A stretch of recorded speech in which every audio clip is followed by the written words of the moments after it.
धन्य नाम की महिमा हो। प्रभात मनन के सत्र 2706 में आप सभी का बड़े प्रेम के साथ स्वागत करता हूँ। आइए आज के मनन के लिए हम पढ़ते हैं प्रकाशित वाक्य अध्याय 1:9। मैं यूहन्ना जो तुम्हारा भाई और यीशु के क्लेश और राज और धीरज में तुम्हारा सहभागी हूँ, परमेश्वर के वचन और यीशु की गवाही के कारण पतमुस नामक टापू में था। प्रेरित यूहन्ना आगे कह रहा है कि वह स्वयं भी अन्य विश्वासियों की तरह जो यीशु मसीह के कारण कष्ट सह रहा है, मसीह के कष्टों में सहभागी है। यीशु मसीह के कष्टों में अपनी सहभागिता को 3 अलग अलग परिप्रेक्ष्य में विभाजित करके यूहन्ना यहाँ समझा रहा है। यीशु मसीह के क्लेश में सहभागी होने का अर्थ यह है कि यीशु मसीह जिस उद्देश्य से संसार में आकर क्लेश सहा, उसी उद्देश्य में हम भी उनके क्लेशों में सहभागी होना। प्रभु यीशु किस लिए संसार में आकर दुख उठाया था? पत्रस अपनी पहली पत्री के 2 अध्याय की 24वीं पद में इस प्रकार कहता, वह आप ही हमारे पापों को अपनी देह पर लिए हुए क्रूस पर चढ़ गया, जिससे हम पापों के लिए मरकर धार्मिकता के लिए जीवन बिताए। 21वीं पद में वह इस प्रकार कहता है, और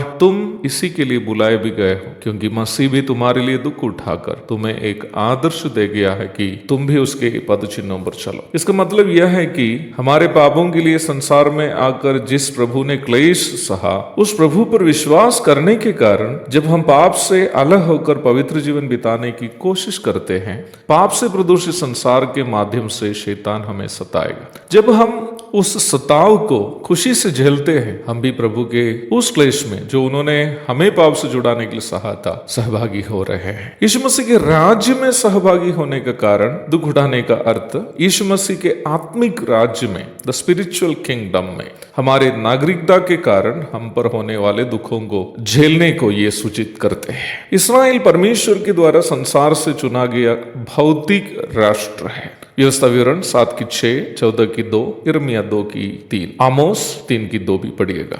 इस भौतिक राष्ट्र के लिए परमेश्वर के द्वारा दिए गए विधि व्यवस्थाओं को हम न्याय व्यवस्था में देखते हैं। परंतु यीशु मसीह के मृत्यु एवं पुनरुत्थान के द्वारा प्रभु ने जो आत्मिक राष्ट्र या राज्य की स्थापना की है, वो है कलीसिया। इस आत्मिक राज्य के बारे में रोमी राज्यपाल पिलातुस के सामने प्रभु ने इस प्रकार कहा, मेरा राज्य इस संसार का नहीं। यूहन्ना अध्याय 18:36। यह आत्मिक राज्य यीशु मसीह की मृत्यु एवं पुनरुत्थान पर विश्वास करते हुए प्रभु को अपना एकमात्र परमेश्वर और प्रभु के रूप में ग्रहण किए हुए लोगों का समूह है। इस प्रकार उद्धार पाए हुए लोग यद्यपि शारीरिक रूप में संसार के विभिन्न देशों में नागरिक हो या ना भी हो, वे स्वर्ग के नागरिक अवश्य है। फिलिपी 3:20।